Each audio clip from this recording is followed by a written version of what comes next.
You know, as P's, people always expect us to be this naturally talented or gifted and speaker that can get up in front of a crowd and rile up the whole LC or the whole entity to go forward for a common goal or something like that, right? But if you're anything like me, the thought of that really scares the shit out of you. But what I actually learned along the way is that you don't have to be this naturally gifted or amazing motivational speaker to be able to do that. Let's take the speaker that we saw in the video as an example. So he was actually born with a speech impediment, and he wasn't even able to speak until his late teens.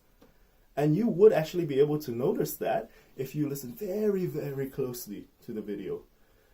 But he doesn't allow us to see his weakness.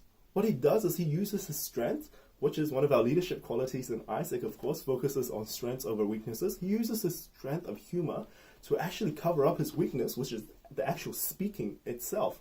And of course, he practices, and he takes on the learnings and the techniques, just like we learned today, to actually develop himself to be a better speaker. This is a little bit similar to me as well. I remember first moving to New Zealand, having to do a speech competition. I barely spoke any English. I got up in front of the entire class, and I wanted to speak about the Great Wall of China. And I was like this, I was like, the Great Wall of China.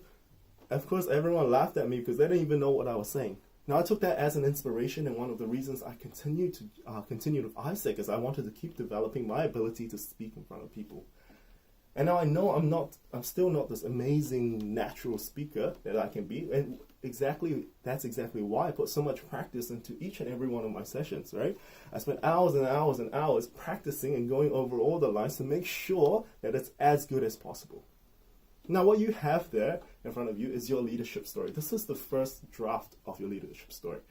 This is something that you should be able to put in your back pocket, pull it out at any time, not physically, but metaphorically, pull it out at any time a member comes, or a family member or whatever comes to you and says, hey, why are you an Isaac, or why are you still part of this organization? Why do you connect with it so much? Now, as I say, this is just your first draft.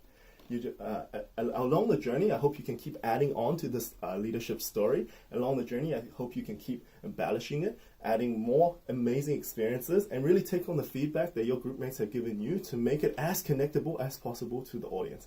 And don't forget to take every single opportunity to practice that story.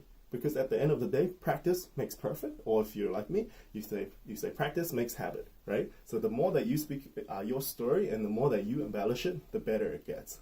Some final tips, I guess, for speaking is that along this, we've learned that there's no right or wrong way to be an amazing speaker or storyteller.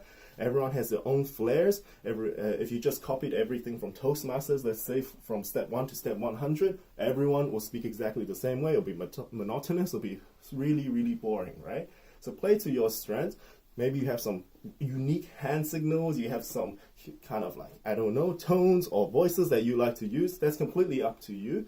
But really do take on tips that really work for everyone. One thing that I really like to do before every kind of election speech or whatever is actually watch over the presidential candidate speeches for the US elections. Barack Obama is my favorite. You can watch all the analyses of his hand signals, his gestures, his voice on YouTube. It's very simple. You watch it for 10 minutes, you learn a lot.